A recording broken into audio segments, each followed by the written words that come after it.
Hi, girls. Hi, how are you girls this morning? I am up early. Hey, Erin. Hi, Janice. Hi. We're going to talk about some more mom stuff today.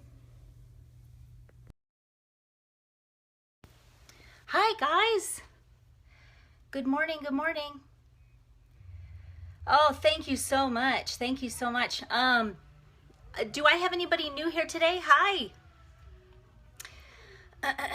You know what? I think you push the little emoji guy down there, the little guy, and press on him, and I think that's how you can share. I would love it if you guys would share. Hi, Carol. Hi, everyone. Oh, thanks, Erin. Oh, awesome. Hi, Michelle. You know, today we're going to talk about motherhood, and I'm going to talk specifically about if you're bored. And you know, you can be busy and still be bored. And swipe. Hi. Yes, if you guys would share, that'd be so amazing. If you think that this would benefit another mother, I never like the whole share thing if you don't even think it's going to benefit someone you know. Just share if you think this mom tip will help someone. If you are new to me, thanks you guys for the Sugar Pie Farm. Hi. If you are new to me, my name is Jenny Penton, and I'm a homeschooling mom of 8. I write at plannerperfect.com, soon to have a website launch. I've created a method, a planner method, to help you and empower you to write a better story. And you know what I mean by that? I mean that you quit chasing after all of your to-dos and living by that alone. And by writing a better story, I also mean that you know who you are outside of all the roles you play. Did you know that you're more than just being a mom? Because you are. And if you don't know that, which a lot of women don't know, their purpose is their motherhood. Once they do that, if that's all they think, then if they're going to find pockets of time where they are not all they can be, and you will feel restless and bored and everything else. I've been there. I will be there. Your purpose is right there where you are. So, you know that whole big title, Bloom Where You're Planted? You know, we love it. We script it. We like to write it in calligraphy. But boy, is it true. You need to bloom where, nice. You need to bloom, yep, all my babies, gave birth to all of them. You need to bloom where you're planted. Now, I've got 3 specific tips, okay? Perfect, because there's phases and seasons in a mother's life, okay? And if there's any new moms, is there any new moms on here? I want all seasons of moms. But if there's even new moms, man, this is going to be vital. Great. That's awesome. Okay, there's 3 different seasons and tips I have for you. You know, when you're a new mom, the first thing I really think that's important is that this sets the groundwork. You know, this mom of 9. Oh gosh. Okay, well, empty nesters, this is good for you too. So I'm 44 years old and I have 8 kids, so I feel like I'm on a second set. But it's still a different season for me. Now, when you're a new mom and, you know, you're pumped, you're a new mom, you're excited, you know, this is a pretty amazing time. I mean, I remember it all too well. And you really don't have any problems with where you're at and what you're doing, okay? You're married, hopefully, you've got your babies, or even if just having babies in general in the beginning, you are usually in bliss. But the one thing that if I could give you a tip is to always, because now you're beginning a child, you're raising children, all that, is question what you believe and what you know. I never did that in the beginning. I just went off of what I was taught and raised, okay? Question everything you believe. Start from scratch. Learn, okay? You've got to scratch everything you think you know, okay? And question it. Why do you believe that? Why do you believe you should do a timeout? Why do you believe you should let a child cry in a crib when you're trying to let them cry it out, or whatever your belief system is? I don't know what this lady is saying. So make sure, oh, whoa. So make sure that you question everything you thought you know. That way you are coming from a place that is where, yeah, exactly, of what you believe to be true. That way when you go, thank you. That way when you are raising your children, you're coming from a place from your core being, from your authentic self. You're not going from a false self of belief or what other people have placed on you of what you should believe to raise your kids. You need to know exactly how or why. Also too, surround yourself with an amazing group of women that build you up. Wiser women. You need wise women, and you need women that are in your age group. This is a great time for play dates. I mean, if you're going to do play dates and be with them, man, this is the time. I remember that was a great time for me, because babies and coffee and other mamas is like phenomenal, you know? I mean, you're just in your bliss. But no mean girls, exactly. It is very, very, very hard to find women. And I'll have to say, even though I was having a good time, I also got swept up in gossiping. Now, I'm a Christian woman, and I still did it. I did it not with other women per se. It was like with our husbands, or just, nah, your husband did this, and oh, mine did this. We're going to go into this whole thing about marriage here in the second pocket. So make sure that you are with women that build you up. And here, if you're young or whatever, and you're just starting out, or even maybe you're even in your 30s, you're probably going to be a little bit more wiser not to do that. But it is hard. I would find Bible study groups and all of that. Even if you just have one or two friends, that's all you really need. Hi there. Oh, hey, Celeste. So find those group of women and all that. Now, once this is a great time to start. This is the groundwork. Explore what you want to do with your life. Understand you're more than being your new baby's mama. Okay? So now you know, oh, I'm a woman first. So now you're with your girlfriends. You guys can you're just excited, and you can figure out, okay, this is my season. What can I do? This is a great time to read a lot, to grow a lot, figure out your talents, and learn from wise women, and go back and forth with your new women friends, and really explore the possibilities, okay? Because there's lots you can still do in that season when your babies are small. So that's a great thing to do. Now, this is where Planner Perfect Method comes in. This is where the beauty of a blank page, okay? Because I love blank pages. Even when I was in Ringbound, it was just loose leaf. There was no pre-scripted formula for my day. I wanted to create it. So this is where you set goals for each month, and you're like, how do I want that to look? How do I want my family to look? How do I want to raise my children? How do I want traditions to be started? And then where do you fit you in? Never forget you. If you don't fuel yourself, you can't serve others. So remember that. If you are going to serve others, then you need to be able to take care of you. Get dressed every day, wake up. Absolutely, that's the first thing. I'm a big advocate for that. Get up early before your children, get ready for the day, and you need time to think, and you need time to have devotions, and you need time to connect in your planner and your goals and your Bible. Can I have your eyebrows? This is the time. So always wake up early. Okay, so you need, because these are going to be sleepless nights and all of that. So get grounded. Ground yourself right away. I wasn't grounded right away. So I'm telling you, get grounded right away. Have positive friends. If they're not building you up, walk away. Don't be too busy, okay? That's also too. Never get swept up in the busyness. Now, you're not really too busy in the beginning, but let me tell you, the second phase. This is number 2. The second phase, now your kids are older. It's harder to connect with other moms and do play dates. Everyone's in school. You're busy. And also, your kids might not even connect with the other kids. That was me, okay? Now, I've homeschooled the whole time, and there was a period where I was dead bored. I mean, I was dead bored. And this is before I really was connected to, and I was a big planner, and I used my method, but I did it only for my home and domesticated use, and I was really planning the traditions and going deep with goals for my home, but I neglected myself. And so you don't want to get that this point in time, your kids are going to be active. And this is when you want to understand that you don't want to be busyness, because you don't want to be busy just to be busy. It's completely overrated. I want you to understand too that, and I've been through all of this. Let me tell you, I've been through it all. I mean, if there's anything I could have been through, I've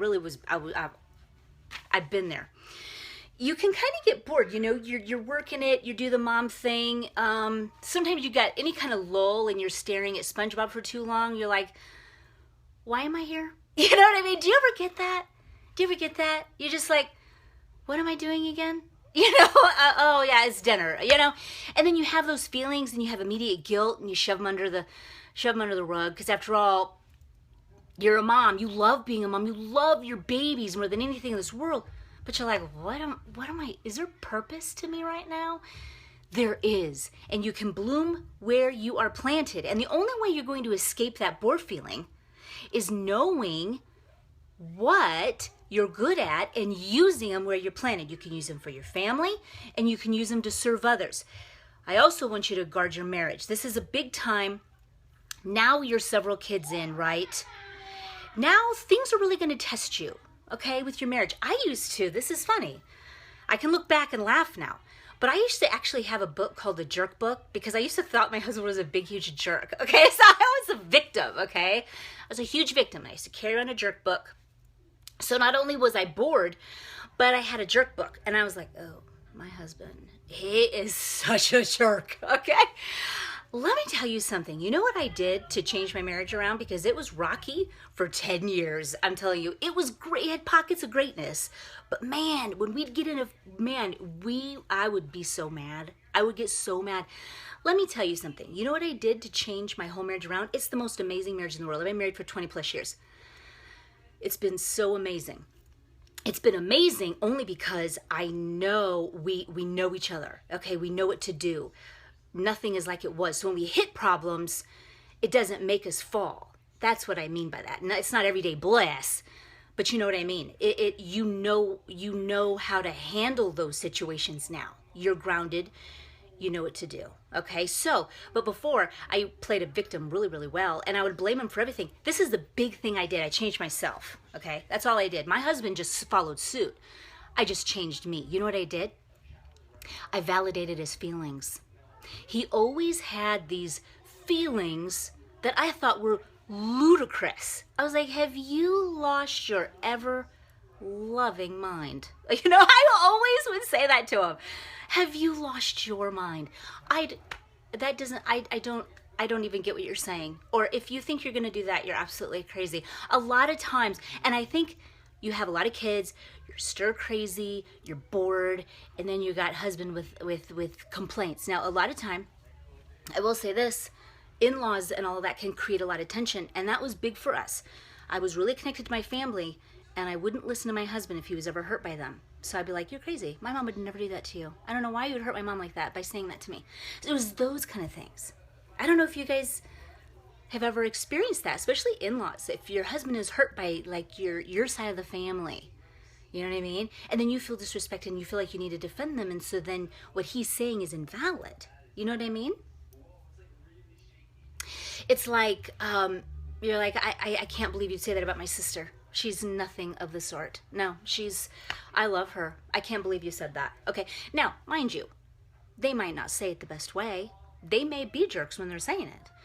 But, the first time I said, you know what, John? You know what?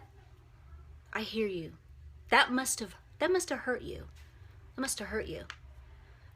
Once I started to really don't you want to be validated? If I ever am hurt and my husband doesn't validate me, or anyone for that matter that I'm close to, man, that hurts and that's hard, isn't it?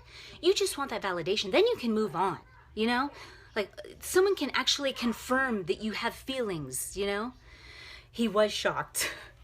He was shocked. We both bawled, actually. It was like, wow. Because we both had issues. It wasn't that it was just me. But once I took the plunge and actually started to validate him, our world changed. He started to validate me. He started to help me when I didn't even ask. He started to dive in and love all aspects of me. Exactly. So validate your husband's feelings. They're real, no matter how crazy they may seem, even if he's talking about your mom or your sister or your best friend.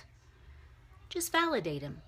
If he's disrespecting them, say, you know, I don't like the disrespect, but man, I understand what you're saying. I understand what you're saying. So I want you to know that you need to really protect your marriage at this point, especially because you're right there in the midst of motherhood and it can get really hard and a lot of kids and you're going everywhere.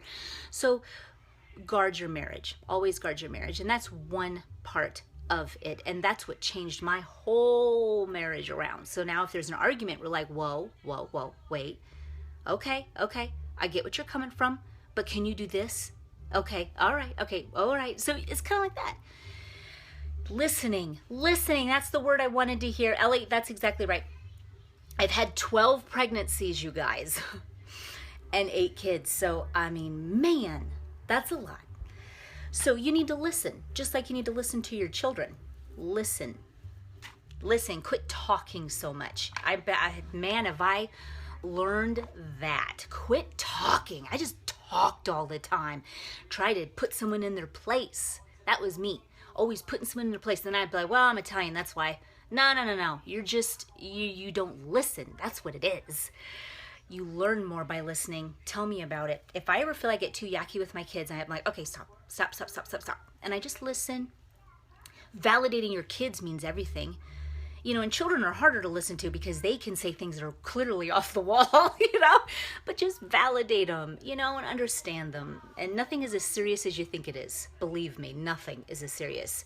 Yeah, nagging. You don't want to nag. Just leave them alone. You know, I mean, you say it, just leave them alone. Walk away. It's no freaking big deal. Nothing is ever as a big a deal as you think it is.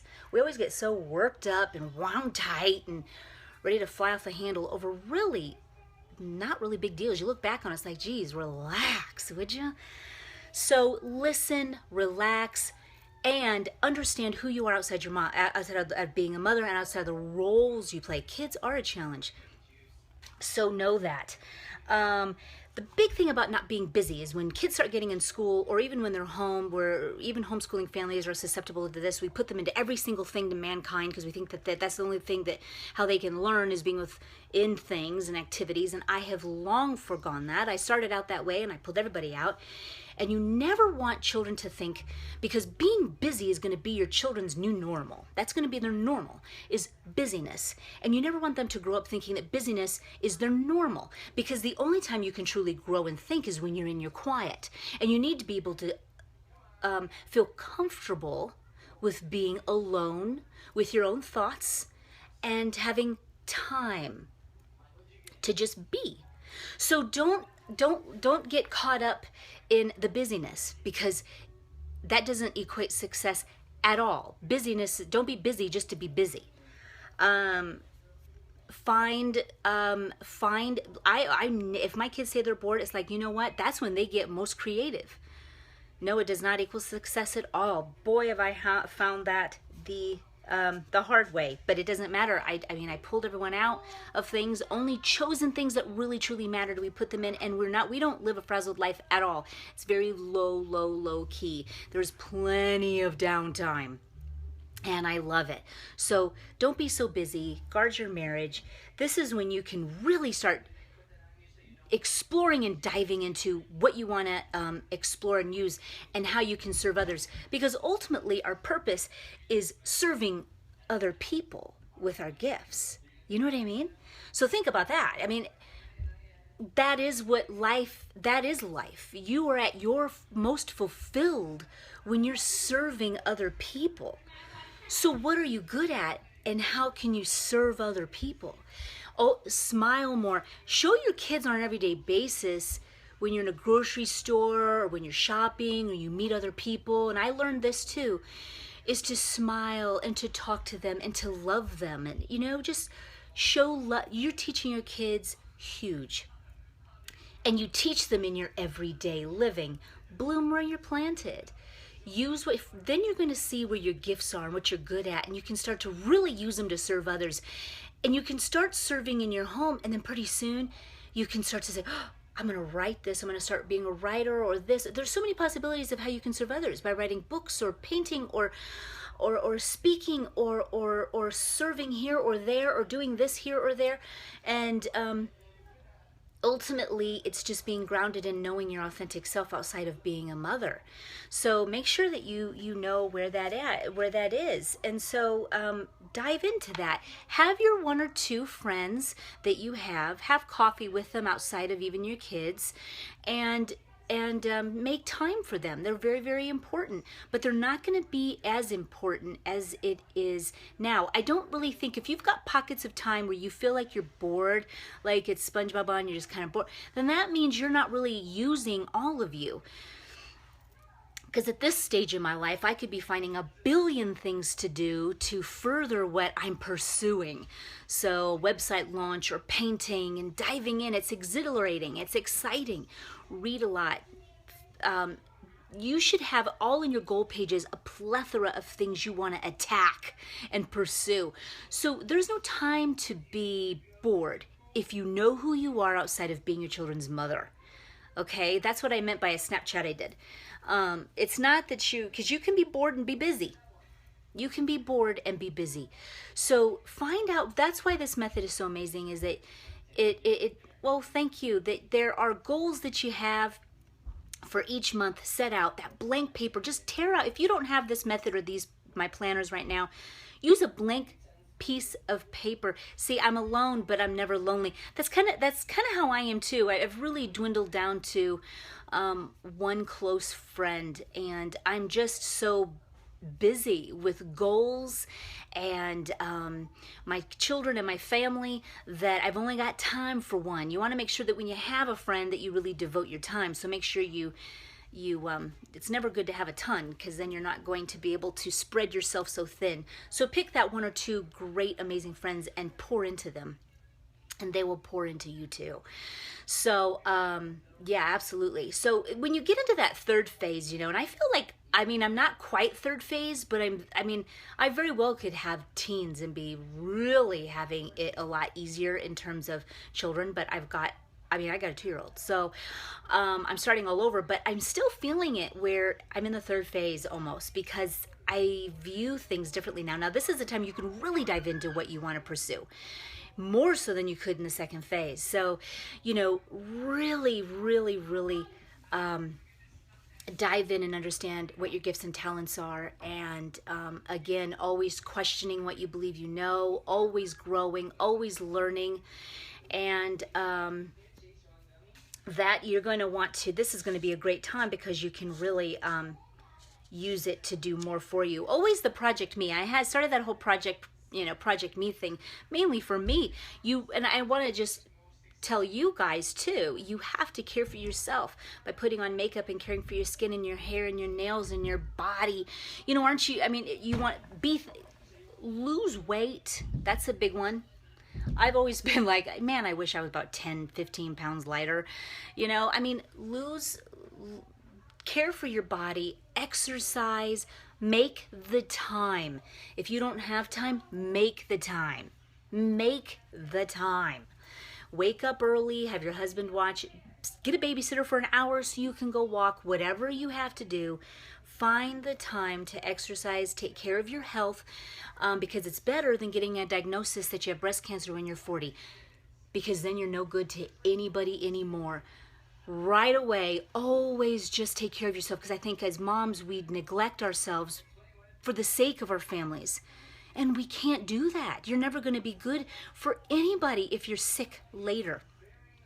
There's so many diseases, I hear it from a whole bunch of women, with fibromyalgia to depression.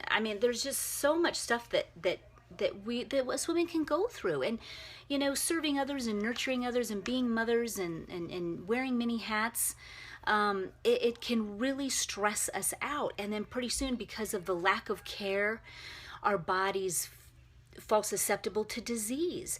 So you have to take care of yourself first. That's why the whole premise, you got to know who you are outside of being a mother. You're a woman, so take care of yourself. Take care of yourself.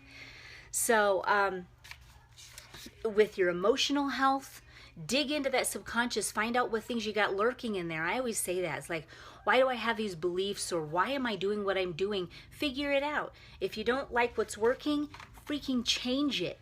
If I could go into, I'll do another mother parenting scope where we can kind of go back and forth on some things like that, but figure out how you want to, just take care of every aspect of your life, simplify your life, live a beautiful life, have beautiful clothes, simplify, have undergarments that are clean. And as what I mean by clean is like they're not brown and dirty and hold up. You don't deserve that. You are a beautiful woman. Wear beautiful undergarments, wear beautiful, simple clothing, wear simple, beautiful makeup. Be an asset to other people, serve other people using your gifts and talents. When you understand all this, you're not going to be a bored mother. You're going to be living on purpose and intent. And everything that you write in your planner is not going to be, I'm going to go to a carpool, pick up, go to dry cleaners and make dinner. Your life is way more exciting than that. Write a better story. Say what you're going to go for. Get out of your comfort zone. Go speak in front of a bunch of women at your church on something you know to be true and you've learned with your gut. You got to share it. Go step out of your comfort zone and go do it. I mean, start stepping out. Stepping out. Put a baby on your back in a sling and paint your heart out. Or you know what I mean? Be you. Be you. And your children are going to learn so much from you. It's like, woo.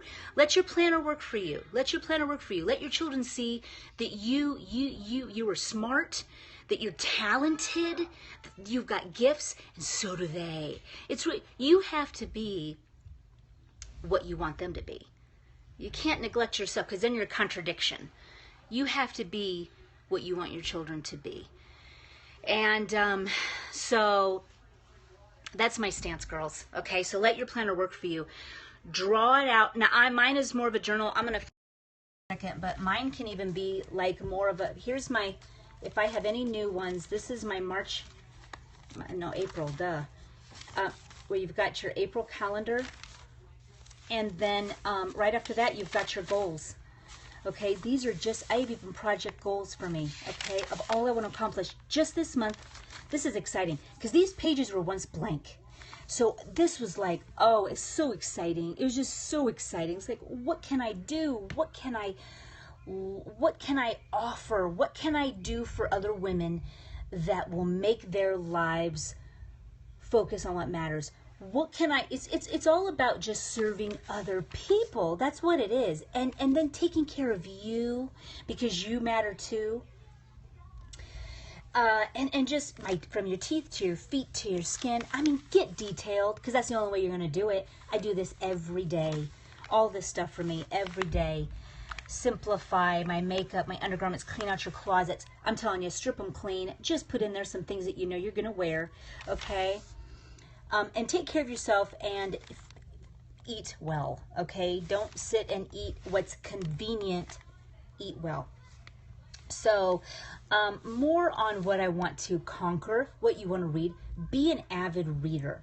Read as much as you can on how you can grow and be better.